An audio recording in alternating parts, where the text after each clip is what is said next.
Here's a Fox weather alert. You think it's cold here. South Dakota today, a brutal 30 degrees below zero, and things stop working when that happens, including car batteries. But what a banner day it was for tow truck drivers. That's eventually coming this way?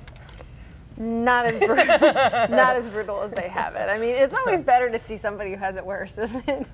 Especially right before you're about to get bad news. That's kind of cold. Well, it's just to kind of soften the blow of what's coming our way. Unfortunately, there is more cold to come. The good news is that we'll see some moderation of temperatures, and then it's right back into the deep freeze. Thanks, Amy. Great. That was it. See, not very painful. All right, first let's start with lake effect. I love this today. The best football I saw all day.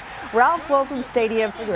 Buffalo got about 6 to 8 inches of lake effect. Winds 35 miles an hour. It was a snow globe. Oh man, this was fantastic. I don't even know who was playing, but I loved watching it. No, it was the Colts and the Bills playing. And Corey will be back. He's got his big show coming up after our news tonight. You don't want to miss it. He'll talk about this game, I bet, a little bit, and the Bears. So, man, that was cool. Great video, wasn't it? We have our own lake effect to talk about. Live power Doppler streaming over northwest Indiana here.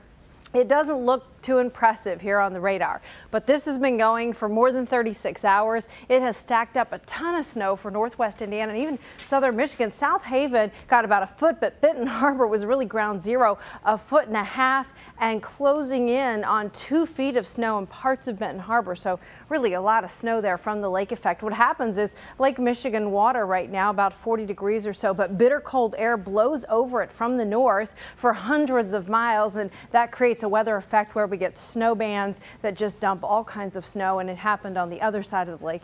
This time we have been actually clear around here, but temperatures bitter cold. 11 degrees right now out at the airport, humidity 73%, northwest winds 15 miles an hour. Temperatures in the single digits and low teens, not bad compared to what we had last night. So 7 for Elgin, 2 in Aurora. It's still cold out there. Temperatures are a lot easier to take in northwest Indiana. Part of that lake effect bringing some of the more moderate air into places like Gary and Valparaiso, where temperatures are in the upper teens. Wind chills also not as bad. The winds are going to be lessening, but still they are very cold. Feeling like 12 below in Aurora. So it's not necessarily going out in your short sleeves weather, but it's not nearly as severe as it has been over the last couple of days. The coldest air is back to the west. These are the areas in blue across much of Iowa that are still in the wind chill advisory. We've been cleared of all the advisories around here, and so we see sort of an improvement in conditions over the next couple of days, allowing our temperatures to come up temporarily. But over the next 2 weeks, there are 2 areas of high pressure which are keeping our pattern the same way.